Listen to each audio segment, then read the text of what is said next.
Well, welcome everybody. Uh, my name is Bob Truby, and I serve as the director of the Emerging Scholars Network, and which is a ministry of equipping and encouraging developing scholars who follow Jesus together. Our topic today is around the idea of ethnic loneliness. Surgeon General Vivek Murthy has stated that we are in the midst of an epidemic of loneliness and isolation. And he's identified this as a significant public health concern. Our guest today, who actually has some background in public health, advances the idea that there is a long-term crisis of loneliness in ethnic minority communities, a chronic form of loneliness that arises from one's ethnic identity. It's a type of loneliness that can also have significant emotional, mental health, and even physical consequences, as well as often leads for a struggle with one's own identity.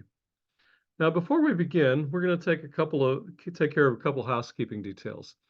We're recording today's conversation, and if you prefer not to be recorded or photographed, just leave your mic muted and disable your video. If you have either of these on after the recording resumes, you're consenting to allow InterVarsity to use the recording and any screenshots of our conversations for InterVarsity ministry purposes. I'm going to stop the recording for just a moment so that you can adjust your settings if you need to, and we'll just touch on a couple other. Prasanta Verma is our speaker today, and she describes herself as born under an Asian sun, raised in the Appalachian foothills of the South, and now residing in the upper Midwest. She has both a Master's of Business Administration and Master's of Public Health degrees, doing her Master's of Public Health at the University of Alabama in Birmingham, and also some work in Milwaukee where she lives.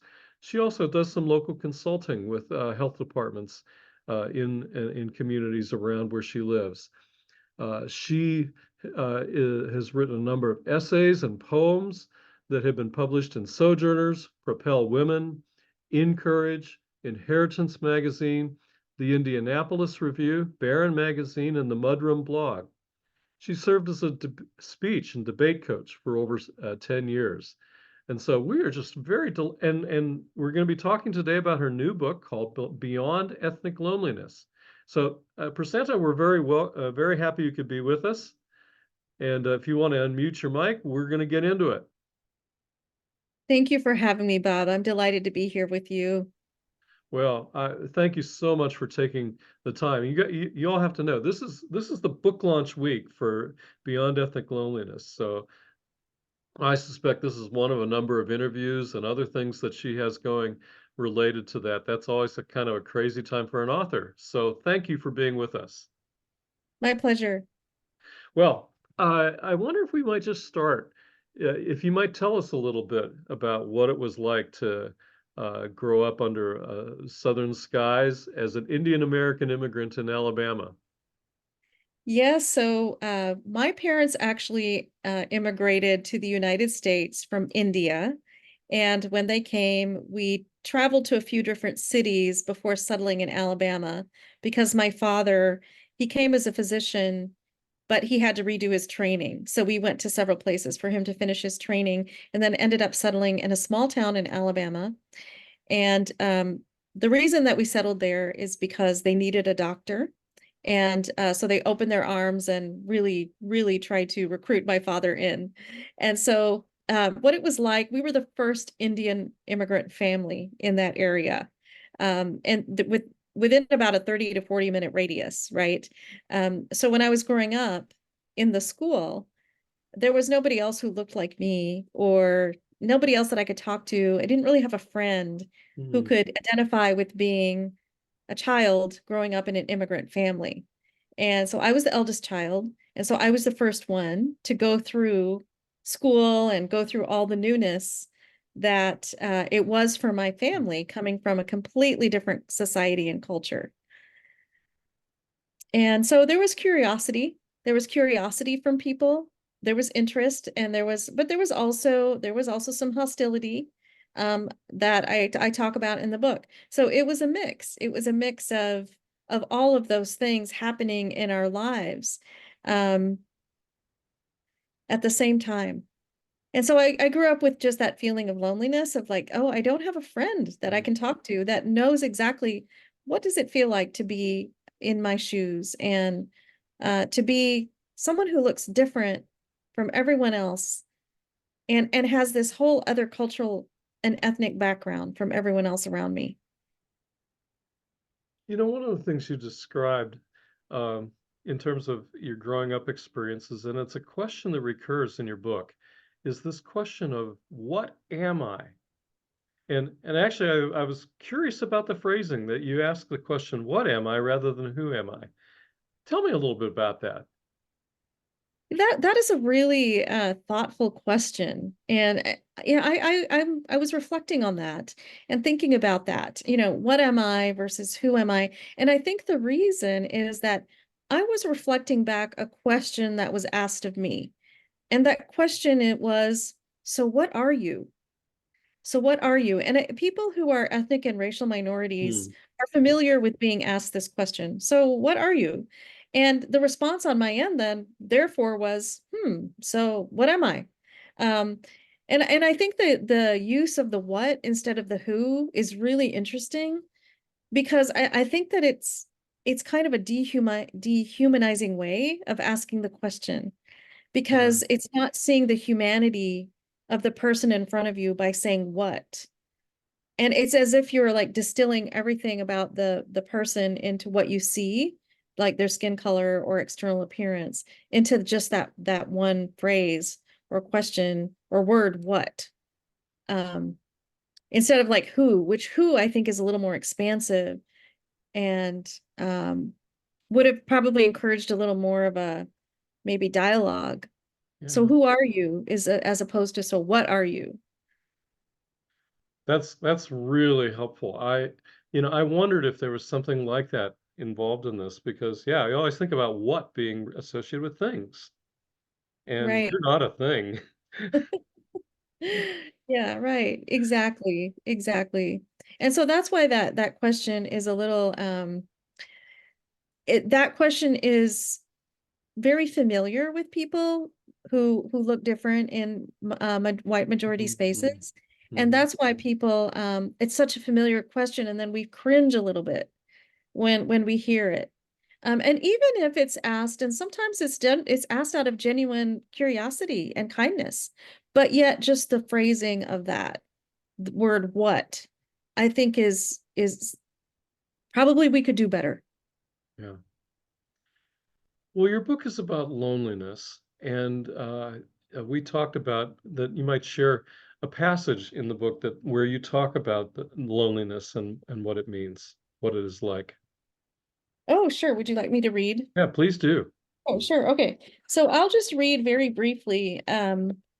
This is from page 11, and this is where I talk about defining loneliness and ethnic loneliness. Hmm. How do you define loneliness? Is it feeling sad? Is it a feeling of isolation? Does the feeling come and go or persist? Is it possible to be lonely and not depressed? Is solitude a factor? And how is it related to loneliness? How do we measure it, define it, explain it? Loneliness is a weed sprouting everywhere we don't want it to be, popping up in the oddest times or during the most usual times in life. We yank it out, and there it is again. We don't know when that lonely ache will pop up. It comes and goes, and while it isn't always on the surface, we live with the expectation that the pain of loneliness will return again and again, exasperating us.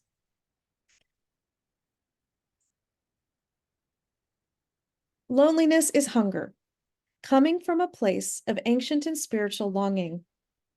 Loneliness comes from a deep space inside of us, crying of division and disconnect from others, ourselves, or God. Loneliness is an immigrant. Loneliness is foreigner. Loneliness is other, unknown, unseen, forgotten, invisible, misunderstood, excluded, enslaved, displaced. assimilated, unassimilated, segregated, desegregated, attacked, hated, lynched. Loneliness is a refugee, third culture kid, transracial adoptee. It's someone who is biracial, multiracial, or living in the thin space between two or more cultures or ethnicities. Maybe this ache sounds familiar, and such a feeling has come and gone for you, like an ebb and flow, or perhaps it feels like a constant weight. Think of the people you know. What faces come to your mind when you think of loneliness? Hmm. It's good. You know, one of the things and I'll just as an aside, I loved just the flow of your writing. Uh, and I think one of the things, hopefully, as people purchase your book, is to pick up on the richness of your writing. Uh, you know, you kind of set ethnic loneliness in the context of the loneliness that we all experience. And then I Mm. wonder if you might talk a little bit about what's distinct about ethnic loneliness. What, how is that different from the general experience of loneliness that all of us at sometime Mm. or another have experienced? Yeah, that is a really good question. So, we all have experienced some kind of loneliness, but what makes loneliness unique? So one of the aspects about it is that it tends to be kind of chronic. It's with you, this sense of not knowing whether or not you're going to belong in a place or not. When you walk into a room or your workplace or school or place of worship or even a new place, what is going to be the reaction to your Mm. presence in that space? So there's always this sense of uncertainty because you are the minority person and you're wondering, is this a place where I can truly belong? Will I truly be accepted here? Yeah, Yeah, and there's also this struggle with our identity. So we're struggling with our sense of identity and identity conflict. So when we walk into the space, we're doing this mental gymnastics in our mind about what sort of identity do I have to assume? Do I need to change myself to be here? And so that tussle and struggle is also going on internally. mm. Yeah, yeah. There's probably a lot of code switching that goes on, Yes, trying to figure out, okay, what's the language I have to speak in here? exactly. And I think too, like there is this sense of the ethnic loneliness means that we experience social exclusion or other kinds of exclusion Hmm. based on our ethnicity or race. Yeah. So that is part of being ethnically lonely, Hmm.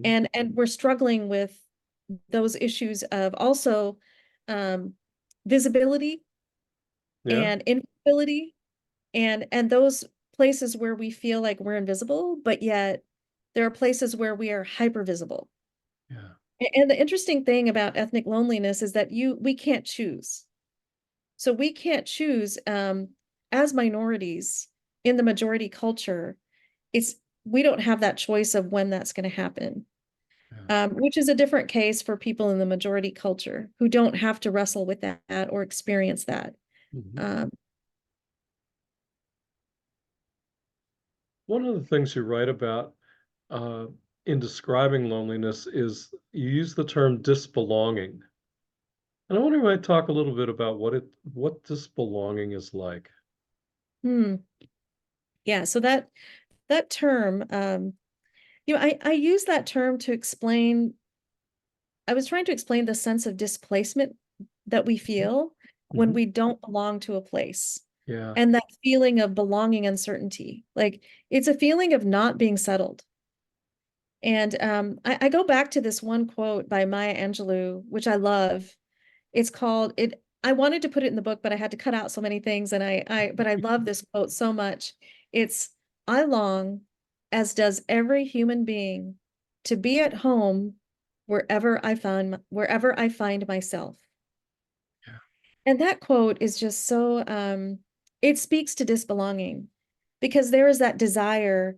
just to be at home wherever you are, and not to have to feel like you have to be somebody else, or you have to tuck away parts of yourself just to belong. Hmm. One of the challenges of belonging and loneliness that you talk about was the ideals of beauty and body image we have, uh, and how that affects ethnic minorities, particularly. And I wondered if you might speak to some of the ways that this affects both women and men who Mm-hmm. are ethnic minorities. Mm-hmm. Yeah. So, for example, well, I talk a little bit about colorism, and the idea of colorism is that what we have adopted the standard of beauty as being white and fair. And so that is kind of the standard of beauty that has been developed as the norm for what is beautiful.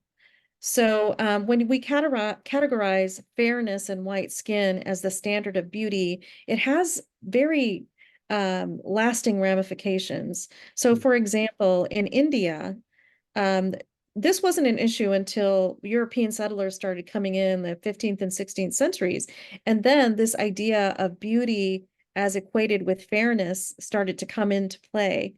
And so right now, for example, in India, where marriages are arranged, um, people talk about, they share biodatas. They're called biodatas, where in arranged marriages, you get the age of the person, their education, and how tall they are. But guess what's also a factor? Their skin tone. Huh. And people actually deliberately talk about the fairness of somebody's skin as a factor in marriage. And so that's how far reaching it is. And in fact, they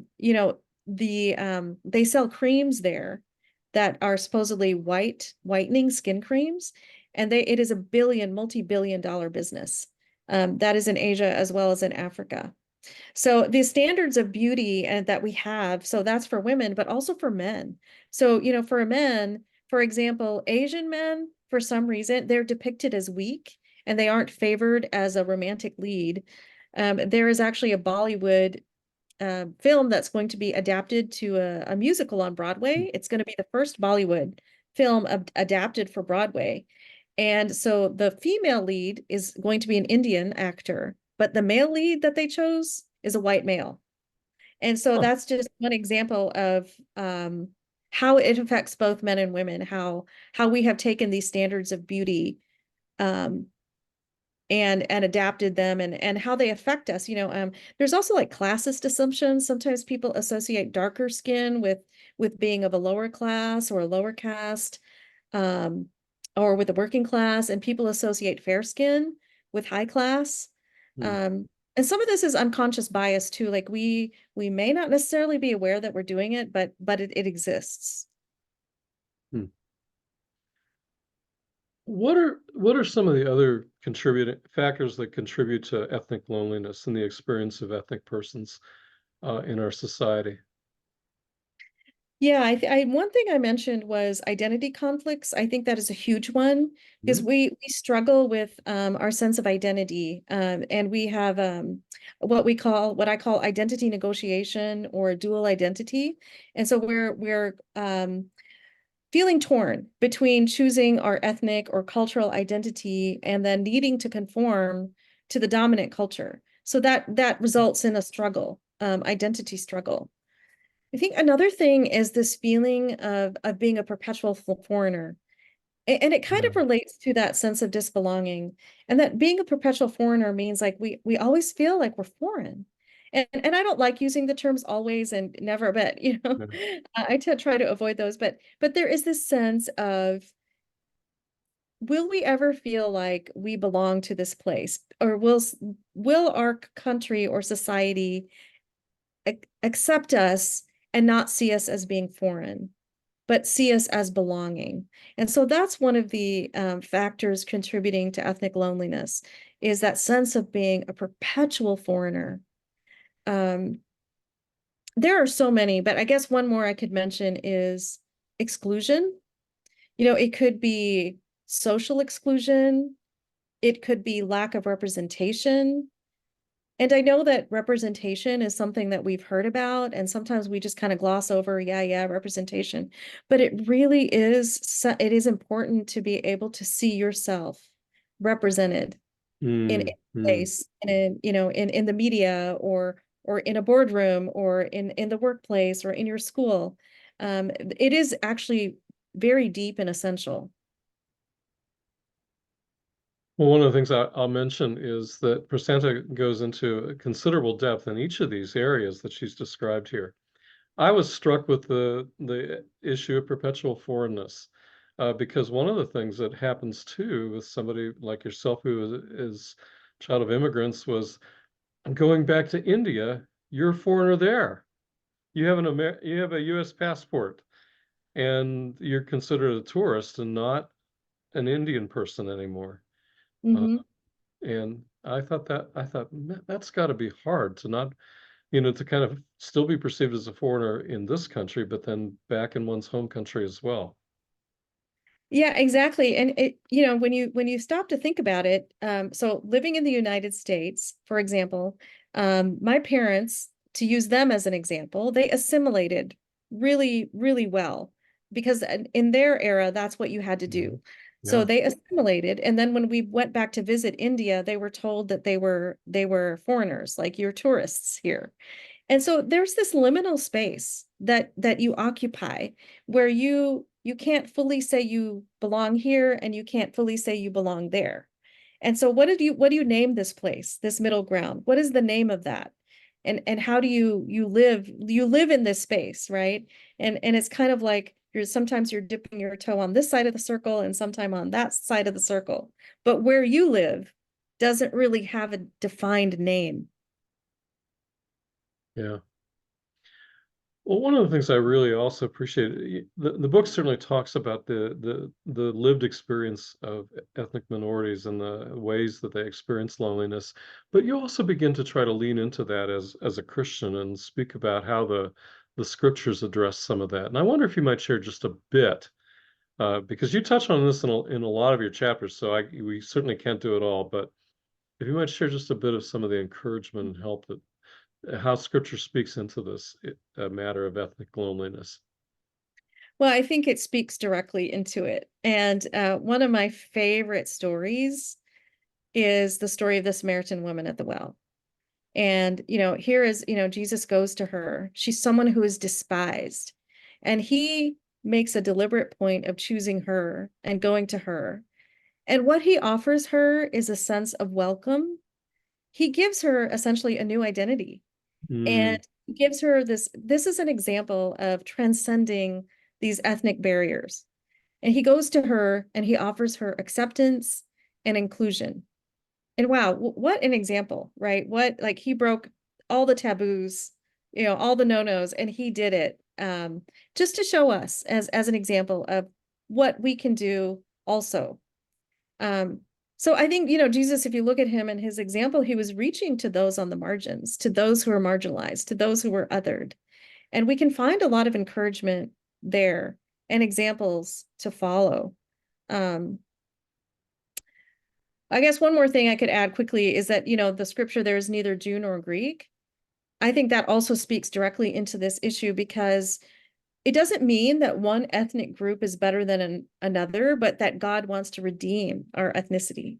He wants to redeem that. And I think that's also a beautiful aspect that we can find in scripture. yeah, I just think one of the most lovely pictures is the kingdom is this mosaic of peoples from every ethnicity, every culture, and the richness that that brings. I mean, if it was just white culture, I think it would actually be kind of boring. Yeah, exactly. Yeah, that picture in Revelations of every tribe and tongue. Yeah, Um, that's a beautiful picture. I love it. I love it. And I love the Samaritan woman story. I mean, just how, you see how she's transformed and she becomes a missionary to her people. Exactly. Arguably one of the first missionaries in scripture. That is correct. Yeah, Correct. yeah. That's wonderful. Well, we probably ought to take a break here and just let people know about your book and then And this is your cue, audience. If you have questions you want to ask, please get them in here. I'm going to put some information in the chat um, so that you have information about our call. Just if you wait just a moment here.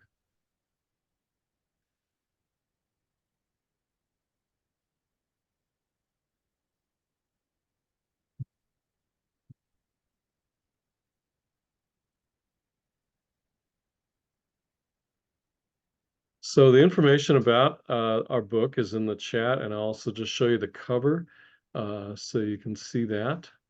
Um, the book we're talking about today is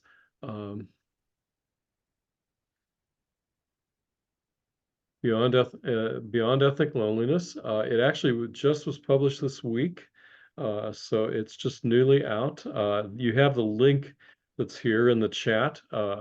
If you go to InterVarsity Press at that link, you can order the book for 25% off with free shipping using the code IVPESN at checkout. And you may use that discount through April 25th.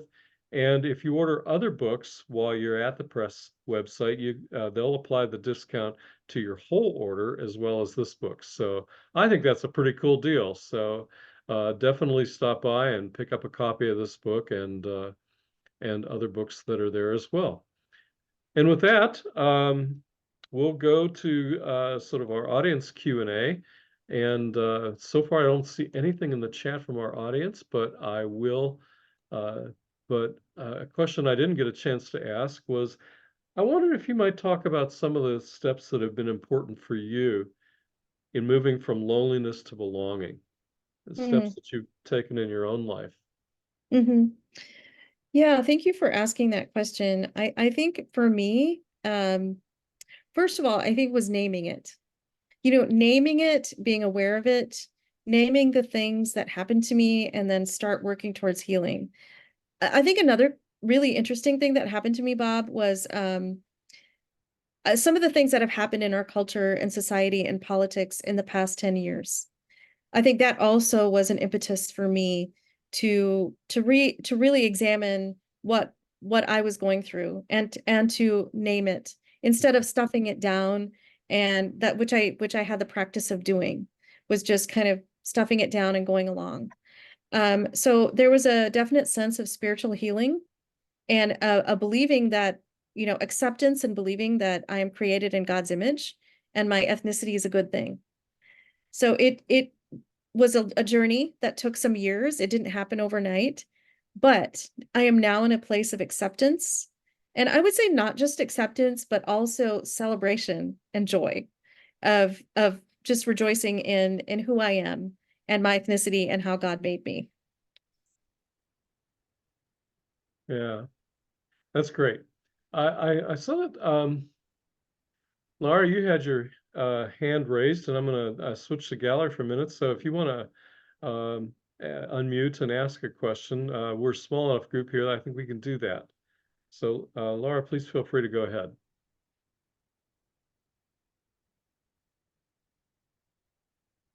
All right, thank you. Thank you so much for your work in this area and for sharing today. A lot of what you have been speaking about really resonates for me as part of the disability community and as a scholar in disability studies.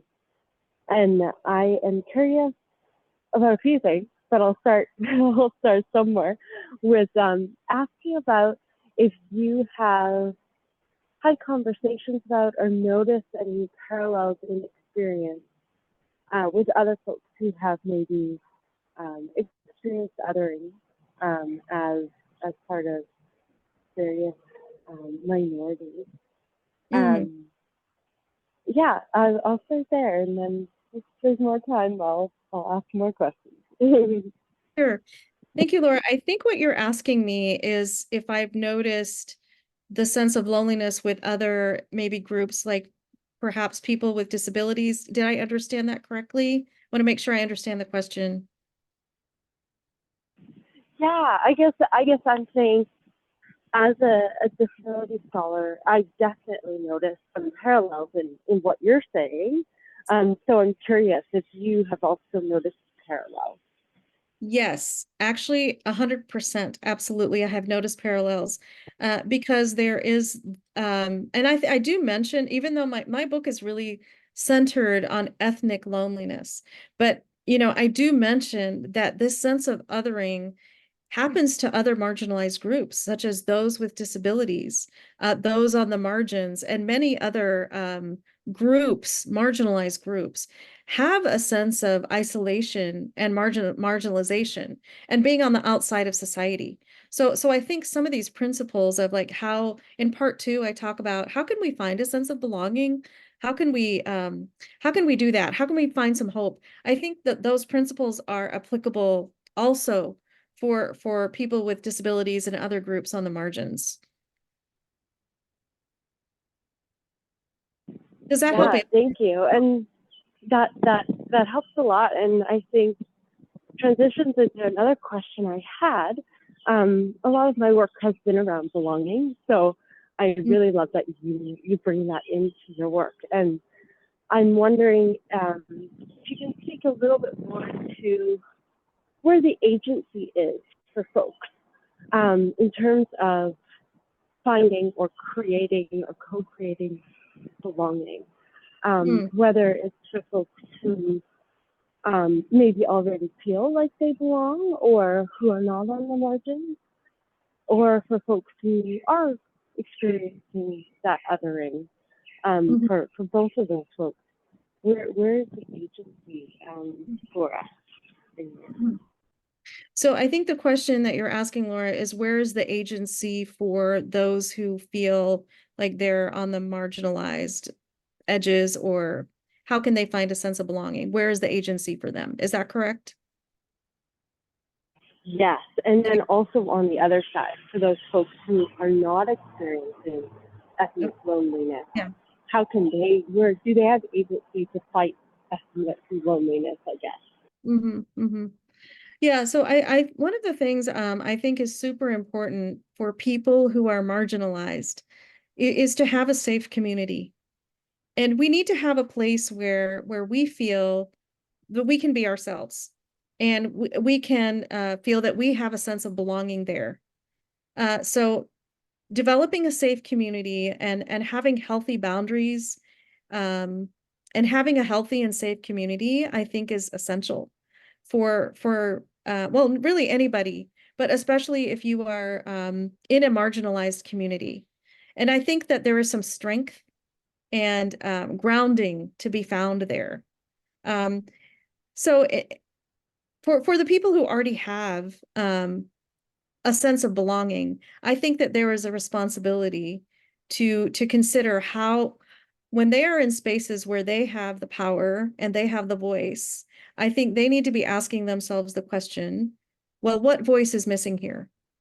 Who is missing from this conversation? So there's a role for both. As people who are marginalized, I think that we also should be sharing our stories because our stories are powerful. And people need to hear our stories so that they can understand and develop empathy and learn what it feels like to be in our shoes. So there's that response. I think that we should be doing that. And on the other side of it, people who do have the space and the voice and the platform can be providing space for others to share their stories.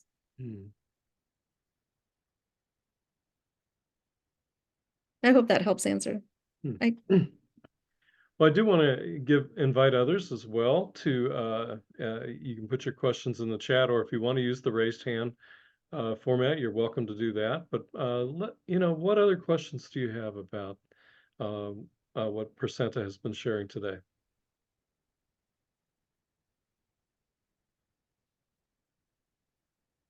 And perhaps I have a question for you. Okay, go ahead. Thank you very much for this wonderful book and presentation. I'm so pleased that you have found some level of community and peace here in America. Sorry, I went to India for a year and experienced much of the same sorts of things that you described as an immigrant. Mm, Well, I was a student at Banaras Hindu University, but I found friends and a community that's Christian there that helped me through that experience of being more or less inundated by the Hindus around me and the students that didn't quite understand my faith. You mentioned scripture. I'm wondering if you have been able to find a spiritual community of some kind and or your parents. hmm Yeah, I belong to a local church, and I actually interesting part of my story is that my parents are actually Hindu. They grew up Hindu, and when they came to the United States as immigrants, an immigrant family, I'm sorry, a church family helped them. And this is the story they told me, that provided them furniture and helped them get settled when they came, right off the plane. And so it was a church family that helped them. And then actually everywhere we lived and moved, my parents took us to church, even though Mm. they were a Hindu family. So everywhere we lived, my parents found a church. We started attending church. And so when we ended up settling in Alabama and stayed there long term, they actually found a church there, and we started attending church and became part of the church family there. Um, so I, as a grew up going to church actually, which is super interesting. Thank you. Well, Prasanta, another question I wanted to ask you. One of the things I enjoyed was your discussion of stories and listening to other stories and the important healing role that that can have. Hmm. And I wondered if you might share just a few of the stories that you found particularly helpful in your own journey. Hmm. Yeah. You give a long list of things. You have a great bibliography at the end of your book. Uh, Yes, I do. Thank you. Yeah, so stories, so for me, are super, super important and super powerful, because that's what sort of opened the door for me to also understand my own experiences and naming this ethnic loneliness. Um, because it's helping me to see a side that I cannot see. So one of the stories I will say that really helped me was reading Jhumpa Lahiri. So I don't know if you all are Mhm. familiar with Jhumpa Lahiri, but when I read her stories for the first time, I had not read another book by another Indian person. I think Salman Rushdie had written some books, but I hadn't really read them. But I read her stories, and I immediately was identified with them because she wrote about the immigrant experience of Indians. And so when I read her stories, I could see um, real people that I knew, and some of the details that she captured in mannerisms. It was just so well done. So that for me was a turning point, in a number of ways, but also just for me as a writer. And we talked about representation earlier. When I saw this Mhm. woman writing stories, I thought, wow, I can also write a story. I can also write. Um, because you know that there's a stereotype with Yeah. South Asian people as far as professions of, you have the choice of being a doctor and an engineer, or a doctor or an engineer. I mean, those are our choices. And so, but what about being a writer? That wasn't something that I actually legitimately thought was a career, right? Um, and I'm not sure I can even, make a career out of it. But the thing is, the point is that just reading her stories was a turning point in my life. You're not the only one, in other words, that there are others who write. Yeah, and her writing is quite wonderful. So uh, I would second that recommendation. Uh, well, I wonder if you might share, and you touched a little bit on this in responding to some questions, but I wonder if you might share how majority culture folks might be good allies with those who are experiencing ethnic loneliness. You talk a lot of your book is framed in terms of how people who are experiencing this can move toward belonging. Mm, But I also wonder if there are ways that others who in majority culture can really accompany and be good allies mm. in that experience. Yeah, that's a good question. This book actually, the book is actually written towards the audience of people who are ethnic minorities to offer them language and give them hope. But there is another audience for this book, and that is for white majority culture, to understand and be able to empathize what is the experience of my neighbor who is a foreigner or a different skin color or an immigrant. What is their experience? So I think, how can we be good allies? I think number one is talking, asking questions, and just being a friend. Because I think even though conversation and proximity is not going to solve all the big problems, we do have big problems to solve in society. But we can't do that without starting at the individual level with befriending our neighbor and inviting somebody over for coffee or tea just to talk and be a friend. And even ask them, okay, how is it for you in this space? How do you feel? How are things going for you? How do you feel in your workplace? How do you feel in your school? How do you feel in your church? And just listen. So I think that that sounds very simple, but I think it's super powerful. And how can I help you? Um, I think another way is to just learn and read and be curious. Learn about the people around you in your neighborhood, and actually also go there. I think we tend to be more comfortable with people who look like us or think like us, but I think that we are called to go out. And so to go out and learn about people who are different from us and be in proximity with them. So those are some things that we can do, that any of us can do, to address ethnic loneliness. You mentioned, and I think this is in the context of stories, and it might be good to share here too. Just a good rule in situations for majority culture folks of not of how, as racism comes up in conversations, how we do that. Sort of three phrases that you used, and I wonder if you might relate some of those. So could you repeat the question, Bob? Yeah, that wasn't that clear. You mentioned you mentioned, I think, in the context of stories, and when we're listening to others, when we're listening to somebody's story, uh, three phrases that are a good rule Yes. of thumb in how we listen to another's story. Yeah, and I think you're talking about, if it's the right one. So there's three things that I mentioned in the book. Um, and this is actually attributed to Latasha Morrison. She's the one who originally wrote this, and I quoted her. Number one is, don't defend racism, don't deflect racism, and don't deny racism. And so I think those are three very powerful statements for us when we are listening and engaging with stories and discussing issues like this. That is also something to be, as allies in white majority culture, that's something that we can do to help each other. So that's something that you can do in white majority culture to help your friends, is don't defend, deflect, or deny racism when it happens. Is that what you're referring to, Bob? It was. I mean, I think part of it is saying when we do those things, it seems to me that what we're saying is your story is really not your story.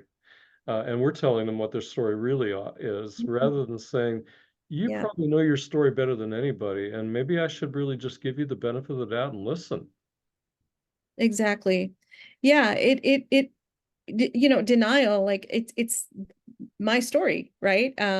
So we have to give credibility and validation to the person and their story and their experience. Um, so I think that is a very good point, that we don't deny, deflect, or defend. Yeah, yeah.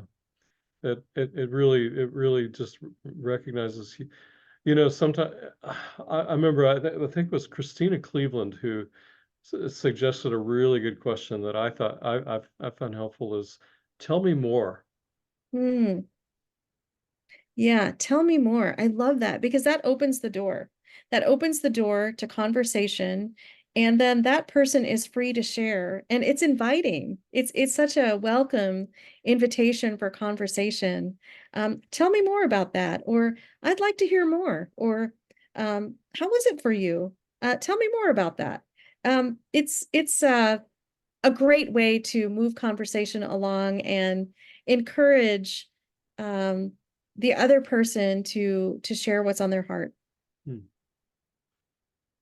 John, thank you for your comment here. John makes an interesting comment that he's reminded of the experience of missionary kids and diplomatic kids who grew up overseas and have had a tough time actually adjusting to life in the U.S.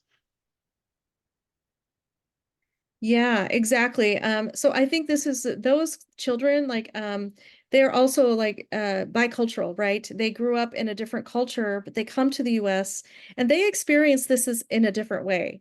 So they look like majority culture, but yet culturally, they grew up in a different society and they come here and then they are immersed in American culture, which is very different from what they grew up with. So they experience this in a completely different way.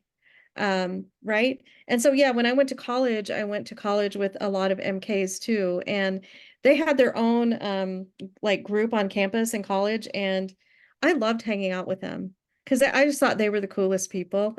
They Yeah. were, they were just because they had been exposed to so many other different cultures and perspectives, and they brought that expansiveness with them, into a group. And I just love that. Hmm. Well, hey, I think our time has come to give you kind of the last word in our conversation. And I think you're going to share another reading as kind of a way to send us out. Yeah, at the end of each chapter, I have a little poem or reflection that sort of sums up the chapter before it. And so I think I'll read one of these short little reflections for you. So, what are you? The standard of belonging is not based on your outward appearance, your skin color, stature, or eye shape. You are targeted by God's loving kindness. You are not a monolith. You are not a myth. You are magnificent in the margins. Our differences are delights and enriching. You who long to belong have a place among the family of humanity. In the darkness of disbelonging, there exists the beauty of belonging. Hmm. And that's from chapter 3. I love that. Thank you. I told Prasanta before the interview that that was one of my favorite parts of the book were those poems at the end of each chapter that somehow seem to gather everything up and help me really reflect on and think about what was written there. So thank you for sharing that. And I think that's one of the special treats. And so with that, I do want to mention one more time the book we've been talking about today and encourage you, if you have not already picked up a copy, to do so. The book is Beyond Ethnic Loneliness, and the information is in the chat. It may be purchased at 25% off, along with any other books that you order in the same order through April 25th. Just use the code IVPESN at checkout, and they will add that discount. Want to just tell you about our next conversation. Prasanta and I were joking that InterVarsity Press seems to have a thing with Beyond, because our next conversation is Beyond the Clinical Hour, which is going to be on May 15th, 2024 at 1 p.m.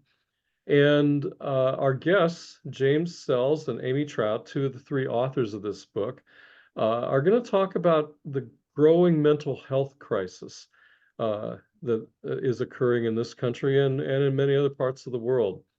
And they both see the urgency of the situation and are going to be talking about some of the ways that churches and other organizations can collaborate with mental health professionals in addressing mental health issues.